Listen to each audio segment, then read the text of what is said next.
Hey,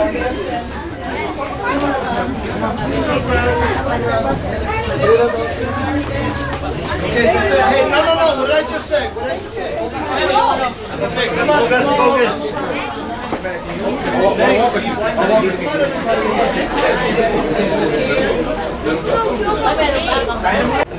Prediction on the fight, sir? No, I'm not predicting for the fight, but I make sure that this fight is a great fight. So this, I know Miguel Cotto is very good boxer. You know, he's a tough fighter too, because he's not easy opponent because he's a 2-time world champion, and only God knows can know what happened that fight at night. But I make sure Manny gonna win. Thank you. Out of 100%, how ready is Manny physically and mentally? Manny's already just like 110%. Physically and mentally? Yeah, preparing for this fight. Thank you so much. So what's your prediction of this fight, Miguel Cotto and Manny Pacquiao? My prediction, I think I'm gonna win. My Manny's gonna win the fight because I think by stoppage, knockout? No, I'm not sure, but I'm not predict for that round. I think it's win. You know, I don't predict a knockdown like that. He will win. I'm not going to say it's a knockout. Miguel Cotto is still in his prime. He's one of the best body punchers in the business, but I think Manny's hand speed and, more importantly, his lateral movement and his foot speed will be too much, and that's the key to winning the fight. How do you feel Manny is mentally right now out of 100%? This training camp we had, I've been with Manny just about 5 years now. It's the best training camp we had. In Pacquiao, he was so relaxed as if he never had a care in the world other than to train. Right, despite all the all the publicity and drama. Yeah, but there was no publicity and drama. So it's a lot of just hype and. It's a lot of hype. You know, people from our own camp feeding the media frenzy with inaccurate comments and statements. But no, I was there the whole camp. I've been with Manny now 5 years, and I've never seen him so relaxed mentally as he was in this camp. Okay, so you're leaning more towards like a decision, would you say? Well, I mean, Cotto's in his prime. This is why the fight is generating so much interest from not only the media but people. It's because it's a real fight, and I just, you know, it's going to be a great fight, and I think if a knockout comes, it'll come in the later rounds. I think Cotto will get hit. He's going to get cut. You know, and Manny will take his willpower away from him, his heart away from him as the rounds progress, because, you know, it gets frustrating when you can't hit something. And Miguel's power, if you can't, the power's no good if you can't hit your target. Exactly. And so, you know, I think he'll get frustrated, and I think he'll be bleeding profusely. And then the later rounds, a knockout. If it comes, it comes. If it doesn't, and I won't be surprised if it's such a great fight that this is a close fight, goes to a decision, and we have a rematch. All right, we're here with Freddie Roach, the legendary 3-time Trainer of the Year. I'd like to ask you, Freddie, first of all, how you doing? Everything's good. It's a long day, a little tired, but did 15 rounds of mitts with Manny Pacquiao. Nice. And 10 with Cotto right after that, so they keep me busy. Nice. What would you say out of 100%, how ready is Manny, both mentally and physically, at this point? 95. 95%, both mentally and physically? Yep. Despite, you know, what the media is saying about all the distractions and stuff like that? We have distractions all the time. Some maybe I thrive off of. There's no distractions, yes, but problems, no. We train every day, we work every day, we work through typhoons, we did what we had to do. Yes, sir. I recall initially you said it's going to be a competitive fight that'll probably go almost to distance, and then more recently you said Manny's going to pretty much blow Cotto away early on.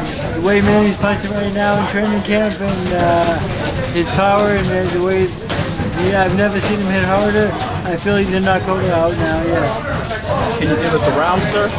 Well, you know, I'm in a bet 1, 9, and 10. I'm sorry, 1, 9, and 7? 9 and 10. 1, 9, and 10? Yep. Wow. Yeah, you've been very, very great at picking the rounds. I remember you picked the David Diaz fight like round. I remember you said he was gonna. You'd be surprised if it went past 2 rounds with Ricky Hatton, and we all know how that story ended. Yeah. Yeah. Now, if you mind me asking, is your relationship with Manny as strong as can be, or was that a lot of HBO hype, or are you able to comment? No, we had a little problem the day I wanted to leave with the Typhoon, and Manny came to his senses and called me at midnight that night, and we hit the road. And luckily we did get out because the Typhoon did hit 2 days later, and they closed the roads down again. So, you know, it was just, you know, we all have the attitude that it's not going to hit us, you know, but it was real, and I felt I had a lot of responsibility with HBO being there. Absolutely. With my sparring partners and all the guys, so I felt the safest thing was to get out and to get away from the storm. So I think it was a decision that I made, and then by 12 o'clock that night, Manny came to the same conclusion, and I said, Manny, it's midnight now, it's kind of late, we should wait, we'll crack it on, we'll leave. But he said, no, let's leave now, so we left at midnight. Okay, so that was pretty real then, that was pretty accurate. It's all real. Okay. There's nothing fake in that show. Wow. Nothing scripted. You know, Manny obviously has a lot of fans, and you yourself have a lot of fans. I'm a big fan of you. You're a big inspiration. You know, I actually wanted to motivate a lot of people. A lot of people are big fans of Manny, yet, you know, they themselves don't take the best care of themselves. Can you give like a general breakdown of like a routine of Manny's workout, his road work, so that might inspire a lot of the people out there to, you know, maybe replicate workout? Manny's a machine. Like this morning, we ran 48 minutes uphill. Uphill the entire run, just 48 minutes straight. Wow. And he averages, you know, about 5.5 minute miles going up steep hills. He's a great runner.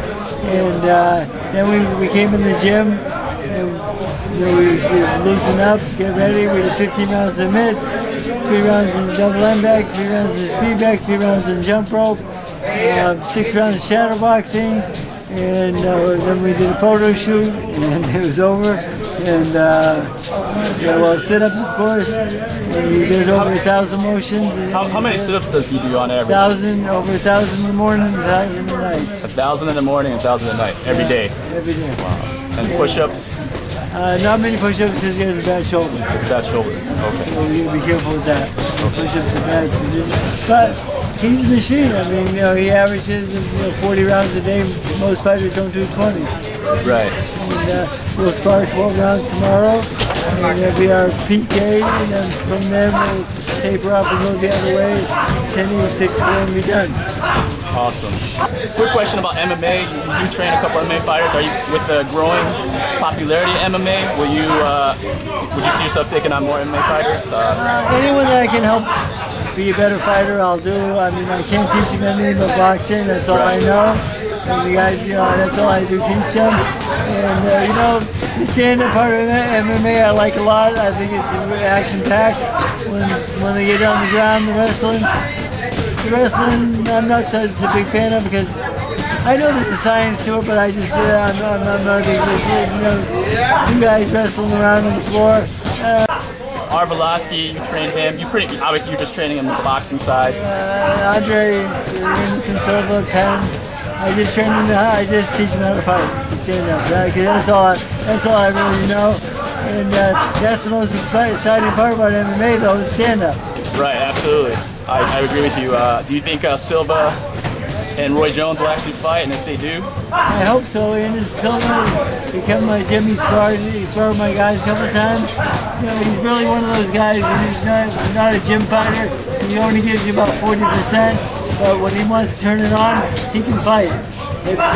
I think he has a shot. I mean, Roy Jones might be maybe a little bit too much for him, but I'd like to see it. Is there any final words you'd like to say to your fans? Like I said, you do, I don't know if you know, but you do have like a lot of fans out there. Thanks for all the support, and thanks for treating me so well in the Philippines. You're the greatest. I love the Philippines, and I'm going to retire there. Thank you so much. I really appreciate it. God bless.